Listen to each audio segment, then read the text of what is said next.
Hello everybody and welcome to Ascending with Jess. This is going to be a tarot flip through, a little bit of a walkthrough I guess, and just some of my impressions of this deck. This is the Dark Mansion Tarot that is produced by Taroteca Studio. Now, I believe they're based out of Poland. I know for sure that this deck shipped out of Poland, and I had a little bit of a hesitation about ordering this deck initially because it was coming from Poland.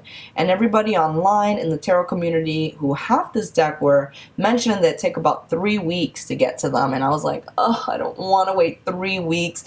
But this deck was just so beautiful that I was like, you know what? I'm just going to take the plunge. I'm going to order this deck and I'll wait the 3 weeks. Now, I don't know if the universe was just trying to help me out or what, but it got to me in a week. It took only a week. I don't know why.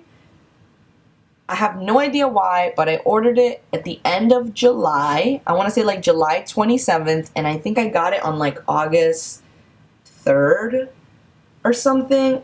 It was like exactly 7 days. I don't know if that math is right with the time frame I gave, but yeah. Anyway, this is the deck. This is the box that it comes in. I got the 3rd edition. So this is the regular edition of this deck, but I just got the 3rd print or the 3rd edition of this deck. Now, Taroteca Studio makes the same deck in different variations. They have the same regular edition, but it has a different back, and they also have a special edition, which are larger cards and also has a different back. Now, looking at the box, getting into the review, we have this beautiful box that I love. It opens up like this, crack it open, and it's sealed right here so that you can't lift the lid off, but you can flip it open, right? I love this. I think it's a great way to keep the cards and store the cards. I don't need to put them in another baggie. I can keep it on my bookshelf. And here on the front, we have this woman. She looks like she's in some sort of parlor. And then we have the 4 elemental suits indicated here. And it is in this gold gilding, as well as the font and the writing on here. Now, the box and the cards have this very soft, rose petal-like texture. It's the same as like when you buy an iPhone case and it's that soft silicone. It's so soft, it feels amazing. On the back of the box, you have some information about how many cards are in here, and it's printed on silk laminated matte paper. So that's the paper that feels really soft to the touch, and you can see here that this is the 2020 version or what have you. Inside, when you crack the box open, you have a title card, Taroteca Studio, the Dark Mansion Tarot. And then you have a little note here that mentions that this is the regular edition, as I mentioned, and then has a little note from the creators. And I'm just going to read that. It says, "We've created this tarot deck for 2.5 years, putting our heart and commitment into it. We hope that you will love it as much as we do." And it gives information about the graphic artist and just a little bit about the production. Now, let's get into the cards. Here we go. Here are the cards. Now, it comes with the 78 tarot cards and then 2 extra cards, the first being a title card. And this will be the first look at the back as well. We have here these beautiful black and blue cloud pattern clouds that look very 3D. And then in the middle we have the sun surrounded by 2 moons, and this does make the cards completely reversible. You can read them reversed and not know, not know the direction from the back of the cards. So we have here a title card. I'm gonna put it this way. And then we have this new card that they added. Now this is probably because I have a 3rd edition of this deck. It looks like Taroteca Studios is working on 2 new decks, and they included this card to kind of give us a preview. This is, I believe, going to be the star card of the new deck that's coming. And then on the back, they have another deck that's coming out, and this looks very earthy energy. I don't know if this is going to be an Emperor or some other earth card, or I don't know, it could be anything really. But so I'm going to put that aside, and now we get into the actual cards. Now, before I dive into the cards themselves, I just want to show you the thickness of these cards. Now, they're printed on a fairly thick cardstock. Not too thick, but thick enough to notice. And they come with black edges, which I love. I'm a big fan of that. Something to note, which you can see from this side, is they began losing a little bit of their color, as you can see here. And that's a direct result of shuffling sideways. Now, I'm not going to shuffle them because I don't want to take them out of order. But I began riffle shuffling these cards, which I riffle shuffle all my decks, but I didn't want to do it with this deck because I loved it so much. But then when I realized that it was getting sort of damaged from side shuffling, I've been leaning more towards riffle shuffling. Now, for some of you, you won't care. A lot of people, they buy their decks to use their decks. For me, I was a little heartbroken that the aesthetic was, you know, interrupted, but it's completely fine. Life goes on, and if I wanted to, I could probably take a black Sharpie to it and fix it. But anyway, just adding that in there in case you're meticulous like I am about those types of things. All right, let's get into it. Here we have the full card. First card in the tarot deck. Now, it's fun. It's a different it's different than the traditional Rider-Waite-Smith artwork. And now you're going to find that a lot with this deck. Overall, the card does a great job of staying pretty close to the Rider-Waite traditional symbolism and style of art. But there are liberties, and that makes this a lot more refreshing than a normal Rider-Waite-Smith clone, right? This artist has taken their own, like every, you know, tarot deck, they took on their own spin of the message and the meaning, and it's fun and it's playful. So here, instead of the normal person taking this leap off the cliff with their little white dog, we have here a clown with this little doggy. Little brown doggy trying to interfere. Next, we have the magician. So again, instead of the regular Rider-Waite-Smith magician who has all his tools on the table, here we have sort of a scientist-looking guy.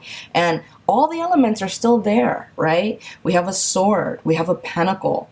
We have this wand that he's holding. And then we can, I guess, interpret that these little vessels here would be like similar to the cups or the chalice. But I love this take. I love that there's so much detail. There's so much to read into this card, and it's just different. It's refreshing. It's a facelift to the regular tarot. Now we have the High Priestess. Beautiful. The Empress. The Emperor. The Emperor here. The Hierophant. I love this guy's expression on his face and his super tall hat. And it's fun. It's playful. The art on this is playful. The characteristics, the exaggerations, the really skinny arms. You know, it's very reminiscent of Tim Burton. A lot of people who get this deck compare it to Tim Burton's artwork. But it is different. You know, the artist has his or her, I'm not sure if it's a female or a male, their own style. But yeah, you do get that feel. It comes up, you know, especially here when we get to the Lover's card. This guy here, he's reminiscent of the guy, of the groom from The Corpse's Bride. It kind of reminds me of that. But, you know, they're their own system, their own cards, their own artwork, but yeah, that feel just comes through. You know, you can't help it. Anyway, here we have the Lover's card. Beautiful. You got the three parties. Having to make that choice, right? Next, we have the Chariot. This horse and carriage. We still have the black and white horses, but here we're more like in a town. We got this black cat. It's getting scared. The Strength card. Strength card. Leo energy. And we can see she still has that infinity symbol, but here it's on her jacket. And here the lion is growling, roaring, whatever. In a lot of decks he's quiet. But yet there's a union here, a unity, and she's still very much in control, you know. The Hermit card. This is by far probably my favorite card in the entire deck is the Hermit card. I don't know what it is about this card. I just love it. I love his big nose. I love that he's like what looks like a study. I love that he has this little bird with him. You know, he's by himself. He's doing the work. He is in isolation. Instead of the normal lantern with the star inside, we have this little candle holder. And he's in his study, and I like how he's making direct contact with the viewer. You know, and you can choose to read into that however you want, but I just like it. I like that his hair is long, right? There's sort of this wisdom that looks like he's accumulated over the years, you know? Wheel of Fortune. This is another fun card in this deck. You know, they're at some type of festival, right? They have this Ferris wheel. It's a Ferris wheel. You still have the Taro going around. You have the sun and the moon, and then you also have the 4 elements still represented, right? Water, air, fire, earth. Very playful, very fun. Moving on, we have the Justice card. She has her sword upright. She's holding on to those scales. She has that look on her face. You know, her eyes are closed. No, what's the right decision here? The Hangman. In this particular deck, the Hangman is this little vampire dude, right? He got these little fangs. He looks like a little Dracula, and we have next to him this little cute little bat. And I like how this card goes from dark to light because it, you know, it helps indicate part of the meaning, right? The illumination that you get from changing your perspective, from looking at things differently. And I like that on the bottom we have that lightness, but in the top we have that darkness and that contrast and what it means for him to be upside down. And that's something that I love about this deck is that there's a lot that you can read into, right? Between the colors or the symbolism or the little characters that are in play here. There's a lot for you to read intuitively in this deck, and I love that. The other thing that I should add is that if you notice, this did not come with a guidebook. Now, some people may love that, some people may hate it. If you're new to tarot and you're looking for a deck that comes with a companion book or a guidebook, something to help you learn the meanings, then this might not be the deck for you. However, if you're already familiar with tarot, you should be fine. And also, as I mentioned before, this deck does a great job of staying relatively close to the Rider-Waite-Smith system. So you could buy this deck and you could get a Rider-Waite-Smith guidebook, and you should be able, for the most part, to piece the pieces together. But I just thought I would add that in there. Anyway, next we have the Death card. And I love this Death card because I feel like it's such a different take on the Death card than the original Rider-Waite-Smith card. As opposed to having Death on the white horse looking like the victor, here it's kind of a reality check. You know, Death is the card of transformation. It's the card of Scorpio. And a lot of the times Death in that transformation is not easy, right? And here we're reminded, like, I feel like with the suit on, it's like, yes, Death is his job, and yeah, he knows he needs to do it, but that's not a fun task. It's not always fun to have that role, and it's not always fun to be on the receiving side of the role, yet it's necessary. So this kind of sad, moping, melancholic energy, I love that they took that twist on this particular Death card. Now we have Temperance. Beautiful card. The Devil, which in this deck is depicted as female, which I think is pretty rad since we usually see a masculine devil. She has there a glass of red wine, And on the chains are these two skeleton looking, they look kind of young, like the skeletons of children. Next we have the Tower card, which is really fun. We have these two people falling here. I mean, there's nothing fun about them falling, but I'm saying the art, right? The art is fun. The Star card.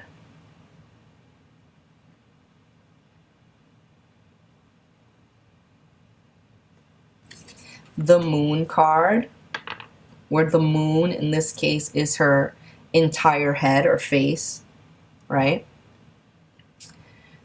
She has her head in the clouds, so to speak. That we see this little dog return that was in the Fool card. Then we have the Sun, which as opposed to being, you know, the little boy on the white horse running through a field of sunflowers, which is the traditional Rider-Waite-Smith imagery, we have similar elements, right? Children on the pillars, we have the sunflowers depicted, and then we have the sun on the poster. Next we have Judgment. This card always reminds me of the movie Coco, you know, the Day of the Dead. When they all come to life and they're in the cemetery, and you have this angel back here on this saxophone. Very beautiful. And then we have the last of the majors, which is the World card. Here it looks like there's some type of wallpaper, and then there's this picture that's being hung, and on the four corners we have those elementals, and then we have the girl in the middle, or this looks like a girl, I see a bra, holding the world up. Again, very different, but all the symbolism is still there. Now we shift into the minor arcana, and I love how vibrant the cards are in this deck. Look at that wand. Ace of Wands. Two of Wands. Different than Rider-Waite-Smith. There's an element of balance here. Three of Wands. She has all her luggage. She has these two signs, right, that don't have anything on them but indicate different directions. And then we have this guy coming in on his little carriage. Kind of like she's waving him goodbye or trying to get his attention as he comes pick her up. Four of Wands. Look how beautiful this card is. These two people on their little date, right? The rose is being presented. Look at her eyes, the way she looks at him. Like, oh, I'm so in love.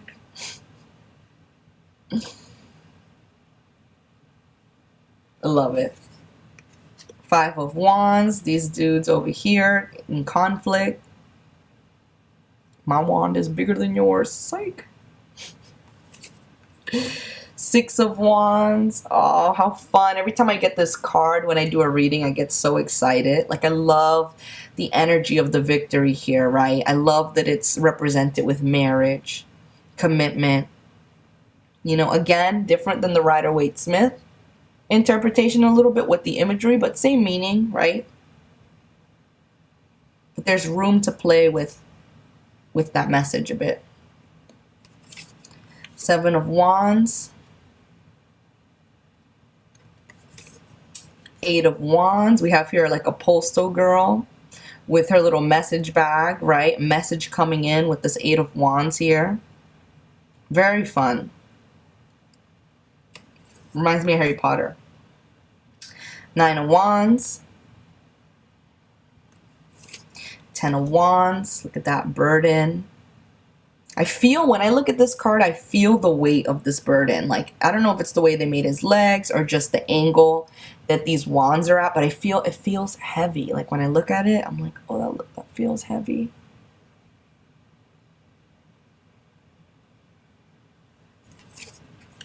Page of Wands. Knight of Wands. Got the pyramids there. Queen of Wands. Got these flames going on in the background.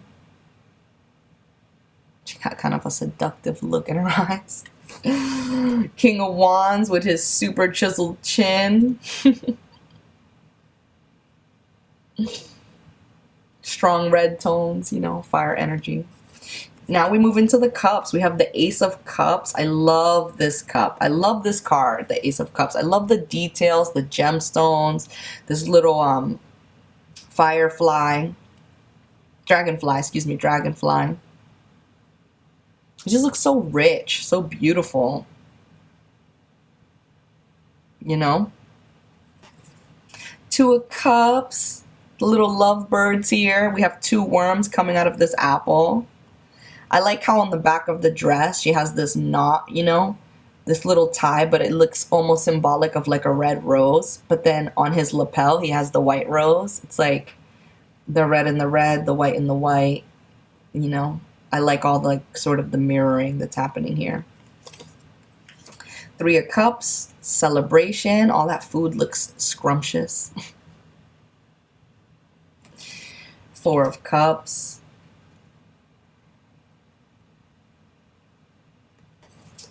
Five of Cups. I feel this. There's a lot of cards in here. When I look at them, I really feel them, you know? And that's what I mean about this deck. Like, you don't necessarily need the guidebook, you know? Like, what do you feel when you look at this card, right? She's in this dark space. She's clearly upset about something. She's not even looking at that cup that's on her table. These are on the floor. There's power in these images. Six of Cups, again, different take than the normal traditional Rider-Waite-Smith. Here we don't have the children, but we still have the flowers growing out of the cups, and we still have this essence of, you know, reminiscent or thinking back. You know, all the photos that are on the wall and on the table, and I'm assuming the one also in her hand, have white pictures, sort of depict the fact that she might be looking into the past. You can kind of see with her eyes, too, kind of what she's feeling. Seven of Cups. Different choices. This is fun. Somebody, you know, it looks like he's window shopping, not sure what he wants to buy. Eight of Cups. Pretty traditional symbolism here. Art style. Nine of Cups. Got those trophies. 10 of Cups. It's little happy family, 2 kids. Got the 10 of Cups on the umbrella here. Reminiscent of that rainbow of cups in the traditional deck. Page of Cups. Now with the Page of Cups, right, normally we have the little fish that's coming out here. The fishes are indicated in this basket, right? It's a basket over here. There's a bunch of fishes.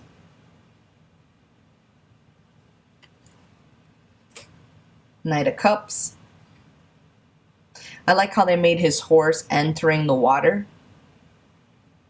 You know, in the tarot with the cups representing that element of water, representing that emotion, that intuition. And I like how they're showing the horse and this knight just starting to step into those waters, into that world. Queen of Cups. This is really fun. Queen of Cups, you know, her dress here looks reminiscent of a like a clamshell. She has these like sort of barnacles and things. And I like what they've done on this throne, on this seat. Now throughout this deck, you're gonna see that the thrones are really detailed. Here she has 2 mermaids, and they almost look like positive and negative, you know, like an angel and a devil. Here we have this mermaid, you know, in the bottom, kind of representing the lower realm. Her eyebrows, you know, the way they're drawn look a little bit like she has, you know, a little bit of a attitude or something. And then she has the red on the tail, whereas this one, her eyes are really open. She's up above, and she has the bluish purple, right? Even if we think about the chakras, right? Lower chakras, higher chakras.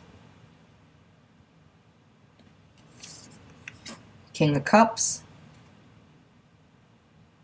With these fishes in his cape, fishes on his throne. This long hair, wisdom in that hair. Getting into swords, Ace of Swords. Two of Swords. This blockage happening, right? Blocking that heart chakra. And this ribbon coming in, covering her eyes. Three of Swords. Looks like a sort of locket with a lock of hair in there. Four of Swords. She's not in a bed, but I feel like this card really indicates rest. I feel like she's in a cemetery. There's some sort of like either arch, or it looks like a tombstone.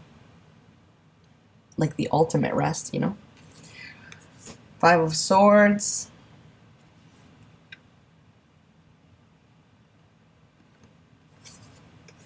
Six of Swords.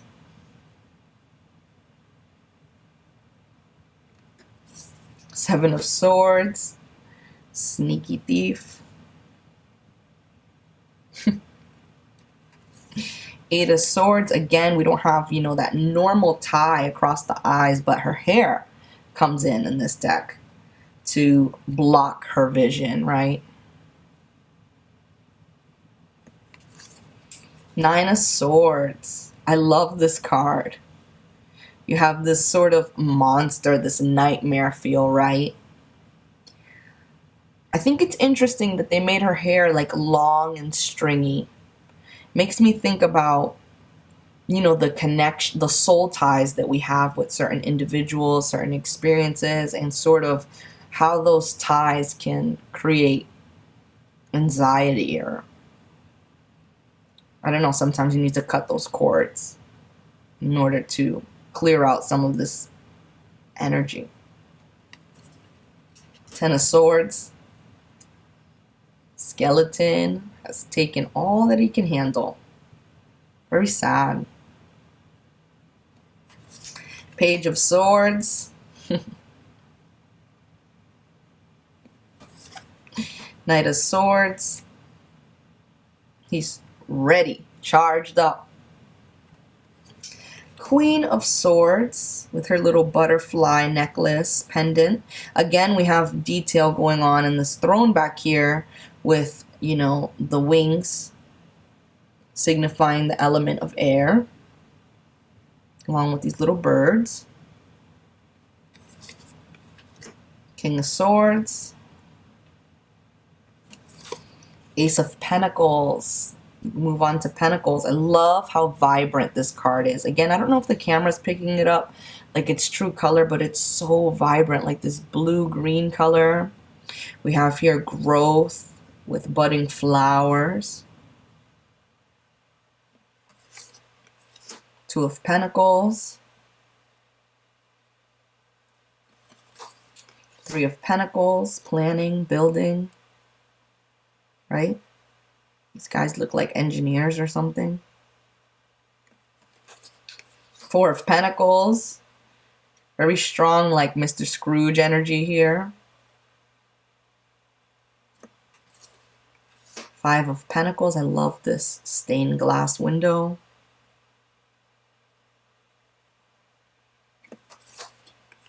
Six of Pentacles. Got the scales of justice up here. Seven of Pentacles. Now, I feel like this is interesting because I think he's the only character in this whole deck that has round facial features. A very bulbous nose and cheeks, very round eyes. Interesting. Eight of Pentacles. Sort of factory feel. Work. Nine of Pentacles.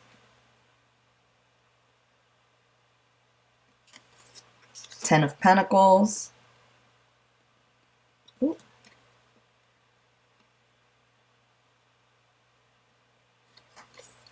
Page of Pentacles, Knight of Pentacles,